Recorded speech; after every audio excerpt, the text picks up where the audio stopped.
রাজধানীর হাজারীবাগ বাজারে একটি ট্যানারি গোডাউনে লাগা ভয়াবহ আগুন ফায়ার সার্ভিসের 12টি ইউনিটের 3 ঘন্টার চেষ্টায় নিয়ন্ত্রণে এসেছে। দুপুরে হাজারীবাগ বাজারে একটি ট্যানারির গোডাউনের 7তলা ভবনের 5 তলায় অগ্নিকাণ্ডের ঘটনা ঘটে। আগুন নিয়ন্ত্রণে ধাপে ধাপে 12টি ইউনিট পাঠানো হয়। প্রাথমিকভাবে ধারণা করা হচ্ছে, যেহেতু এটি লেদার গোডাউন, তাই সেখানে কেমিক্যালের উপস্থিতি থাকতে পারে।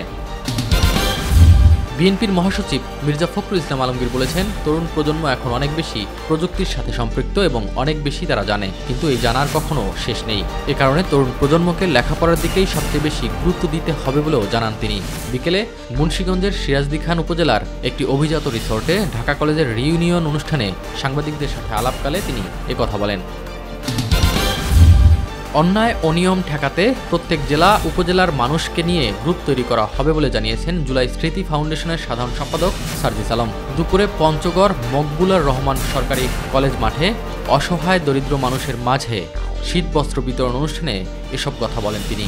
এ সময় তিনি বলেন, সৃষ্টিকর্তা যাদের যে সুযোগ দিয়েছে সেটি আমানত মনে করেন।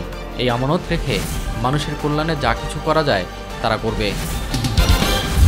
2024-25 শিক্ষাবর্ষের এমবিবিএস ভর্তি পরীক্ষা দেশের সরকারি ও বেসরকারি মেডিকেল কলেজে অনুষ্ঠিত হয়েছে। এবছর 19টি কেন্দ্রে একাধিক ভেন্যুতে সকাল 10টা থেকে 11টা পর্যন্ত 1 ঘন্টার এই পরীক্ষায় অংশ নেন পরীক্ষার্থীরা পরীক্ষা শুরুর আগে সকাল 8টা থেকে কেন্দ্রে প্রবেশের জন্য তল্লাশি কার্যক্রমের মধ্য দিয়ে যান। এবছর একটি আসনের জন্য 25 জন শিক্ষার্থী ভর্তি পরীক্ষায় অংশ নিয়েছেন।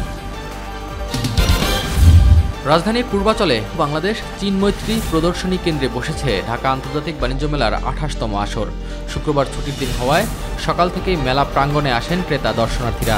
দুপুর গড়াতেই জমজমাট হয় পুরো প্রাঙ্গণ। মেলা প্রাঙ্গণে প্রবেশের পর বরাবরের মতো প্রিয়জন আর পরিবার নিয়ে পানির ফোয়ারার আশেপাশে সময় কাটান দর্শনার্থীরা। দেখে শুনে প্রয়োজনীয় পণ্য কেনায় ভিড় করেন বিভিন্ন স্টল ও প্যাভিলিয়নেও।